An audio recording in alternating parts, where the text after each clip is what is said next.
आज का हमारा लेक्चर जो है वो प्रॉब्लम सॉल्वबिलिटी और कॉम्प्लेक्सिटी के ऊपर है।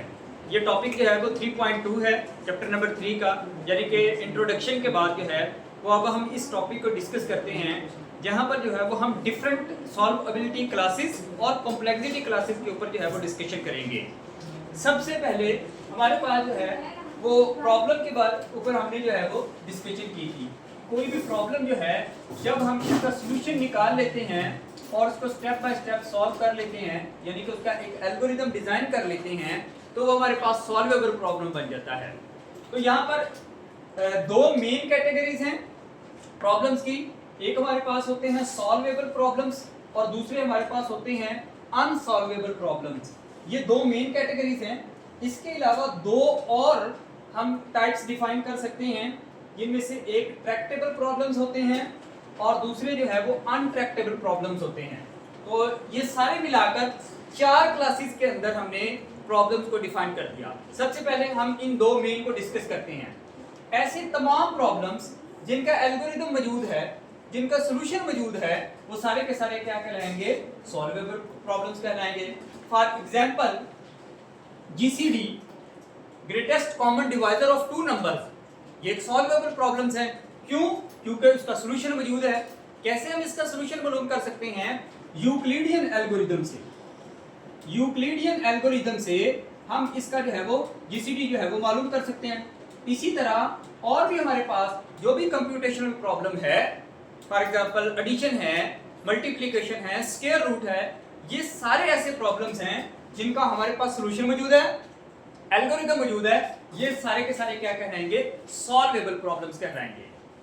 ऐसे तमाम प्रॉब्लम्स जिनका हमारे पास प्रॉपर सॉल्यूशन मौजूद नहीं है, एल्गोरिदम डिजाइन नहीं हुआ, वो सारे के सारे क्या कहलाएंगे? अनसॉल्वेबल प्रॉब्लम्स कहलाएंगे।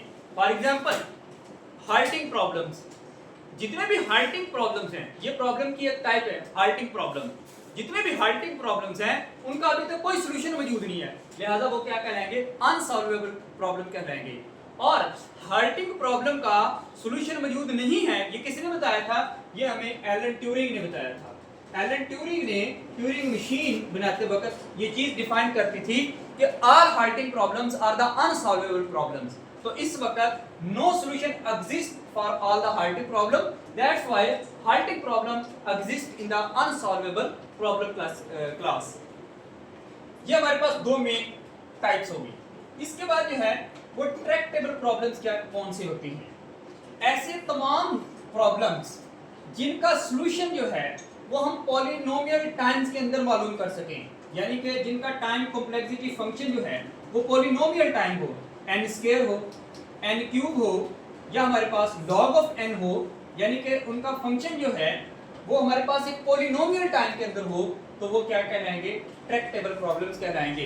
फॉर एग्जांपल मर्ज सॉर्ट और क्विक सॉर्ट, इनका जो टाइम कॉम्प्लेक्सिटी है वो n log ऑफ n है, लिहाजा ये हमारे पास क्या होगा? ये एक ट्रैक्टेबल प्रॉब्लम होगा। क्यों? क्योंकि इसका टाइम कॉम्प्लेक्सिटी है वो पॉलिनोमियल टाइम के अंदर फाइंड हो सकता है, या उनका फंक्शन जो है वो एक पॉलिनोमियल बन गया, तो इस वजह से ये ट्रैक्टेबल प्रॉब्लम्स कहलाएंगे। फिर हमारे पास जो है अनट्रैक्टेबल प्रॉब्लम कौन से होंगे? ऐसे तमाम प्रॉब्लम्स जिनकी टाइम कॉम्प्लेक्सिटी हमारे पास पॉलिनोमियल के अंदर ना हो, यानी कि सुपर पॉलिनोमियल हो या नॉन पॉलिनोमियल हो, तो वो हमारे पास क्या कहलाएंगे? अनट्रैक्टेबल प्रॉब्लम्स कहलाएंगे। For example travelling salesman problem is the untractable problem. क्यों? क्योंकि इसका जो सॉल्यूशन है वो अभी तक हमारे पास एग्जिस्ट नॉन पॉलिनोमियल के अंदर करता है या नहीं करता, लिहाजा ये हमारे पास क्या कहलाएगा? अनट्रैक्टेबल प्रॉब्लम जो है वो कहलाएगा। तो ये हमारे पास जो है वो चारों टाइप के प्रॉब्लम्स की क्लासेस जो है वो डिफाइन होगी। अब on the behalf of non deterministic polynomial हमने कॉम्प्लेक्सिटी की क्लासेस बनाई हुई। कॉम्प्लेक्सिटी आ गई, यानी कि जब भी हमारे पास अनट्रैक्टेबल प्रॉब्लम्स होंगे तो कॉम्प्लेक्सिटी आ गई। जब कॉम्प्लेक्सिटी आ गई तो फिर हमने उनको चार क्लासेस के अंदर डिफाइन किया होगा। सबसे पहले हमारे पास है क्लास पी प्रॉब्लम, यानी कि ये वही है जो ट्रैक्टेबल है। जिस तरीके से हमने कहा कि हमने अगर 4 नंबर को सॉर्ट करना है, या अगर 10 नंबर भी हो जाएं या 100 नंबर भी हो जाएं, तो हम इनको सॉर्ट कर सकते हैं अगर हम इनको पॉलिनोमियल टाइम के अंदर सॉल्व कर सकते हैं तो ये हमारे पास क्या कहलाएंगे, क्लास पी प्रॉब्लम कहलाएगा। ऐसे तमाम प्रॉब्लम्स जिनको हम टाइम पॉलिनोमियल टाइम्स के अंदर डिफाइन कर सकते हो या उनकी कॉम्प्लेक्सिटी जो है वो पॉलिनोमियल टाइम के अंदर फाइंड कर सकते हैं, तो ये हमारे पास क्लास पी प्रॉब्लम कहलाती है।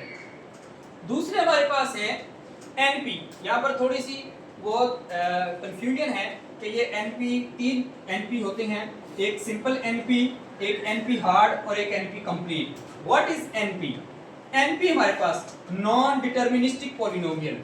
ये कौन से प्रॉब्लम्स या ये कौन सी क्लास होती है?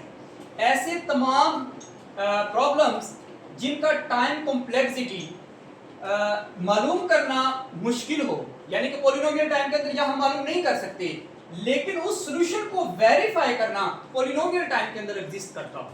This is called the NP problems. यानी कि हमारे पास इस वक्त दुनिया के अंदर जितने भी प्रॉब्लम्स हैं वो सारे के सारे एनपी क्लास के अंदर लाई करते हैं। दोबारा सुन लें, एनपी हमारे पास क्या है? ऐसे तमाम प्रॉब्लम्स जिनका सॉल्यूशन पॉलिनोमियल टाइम के अंदर एग्जिस्ट नहीं करता, लेकिन अगर कभी इनका जो सॉल्यूशन एग्जिस्ट करता है उसको वेरीफाई करना पॉलिनोमियल टाइम के अंदर पॉसिबल हो, तो ऐसे प्रॉब्लम्स क्या कहलाते हैं?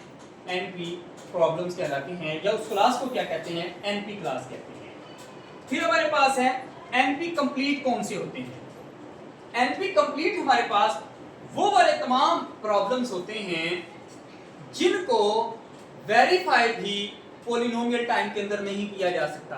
यानी कि यहाँ पर हमने बताया कि सॉल्यूशन नॉन पॉलिनोमियल टाइम के, नॉन डिटरमिनिस्टिक पॉलिनोमियल के अंदर एग्जिस्ट करता हो और वेरीफाई करना पॉलिनोमियल के अंदर पॉसिबल हो। यहाँ पर हम कह रहे हैं कि उनका सॉल्यूशन मालूम भी नहीं किया जा सकता पॉलिनोमियल टाइम के अंदर और उनको वेरीफाई भी नहीं किया जा सकता पॉलिनोमियल टाइम के अंदर। तो ऐसे तमाम प्रॉब्लम्स क्या कहलाएंगे? एनपी हार्ड प्रॉब्लम्स कहलाएंगे, एनपी कंप्लीट प्रॉब्लम्स कहलाएंगे। और उसकी सबसे बड़ी एग्जांपल जो है वो नैपसैक प्रॉब्लम है। ये जो मेरे प्रॉब्लम्स के नाम ले रहा हूं, ये सारे के सारे हमारे पास ऐसे प्रॉब्लम्स हैं जिनको हम अलग-अलग बाद में जाकर जो है वो डिस्कस करेंगे। अभी जस्ट जो है वो हम एक एग्जांपल के तौर पर या हम याद कर सकते हैं।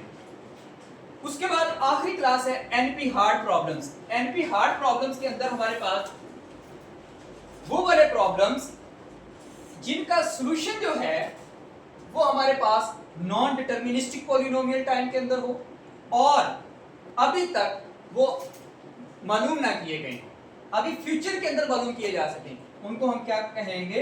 NP hard problems. यानी कि अभी एग्जिस्ट नहीं करता, हो सकता है फ्यूचर में वो एग्जिस्ट कर जाए सॉल्यूशन, लेकिन नॉन डिटरमिनिस्टिक पॉलिनोमियल के अंदर, तो वो हमारे पास क्या कहलाएंगे?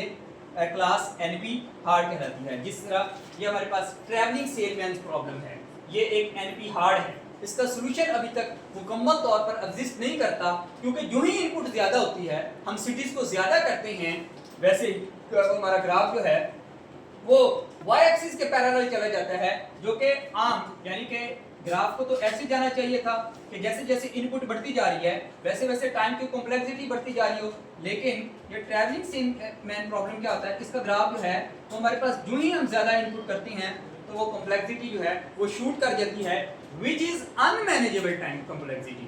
So that's why traveling salesman problem lies in the class NP hard. तो अब इस सारे ये जो क्लासेस हैं इनको हमने एक वेन डायग्राम के अंदर इस तरीके से दिखाया हुआ है कि जितने भी प्रॉब्लम्स हैं सारे के सारे ये ब्लैक कलर के अंदर, ये हमारे पास एनपी प्रॉब्लम्स हैं और एनपी प्रॉब्लम्स के अंदर एक क्लास पी की एग्जिस्ट करती है। इट मींस दैट ये वाले जो सॉल्यूशंस हैं ये पॉलिनोमियल टाइम के अंदर हैं, इनको हमने मालूम कर लिया, इनका एल्गोरिथम एग्जिस्ट करता है which is determinable in the polynomial time, तो ये एक क्लास हो गई। अब ये एनपी हार्ड वो हैं जिनको अभी तक हमने मालूम नहीं किया और हम फ्यूचर में उनके ऊपर वर्किंग कर रहे हैं और हो सकता है कि हम इनको मालूम कर लें, अभी तक मालूम नहीं किया। ये सारे के सारे एनपी हार्ड हो गए। अब एनपी और एनपी हार्ड के दरमियान में एक और क्लास एग्जिस्ट करती है जिसको जो है जिसका सॉल्यूशन जो है वो हम ना तो पॉलिनोमियल टाइम के अंदर मालूम कर सकते हैं ना इनको वेरीफाई किया जा सकता है। तो ये हमारे पास ऐसी क्लास है जो मुकम्मल तौर पर नॉन डिटरमिनिस्टिक पॉलिनोमियल के अंदर लाई करती है। This is called the NP complete problems. तो ये ओवरऑल डिस्कशन है कि हमारे पास जो है वो क्लासेस कॉम्प्लेक्सिटी की कौन सी होती हैं और प्रॉब्लम की सॉल्वेबिलिटी की क्लासेस कौन सी होती हैं। इसको 2-3 मरतबा देखिएगा ये जो है, और इसकी एग्जांपल जो है वो लाजमी तौर पर याद रखिए।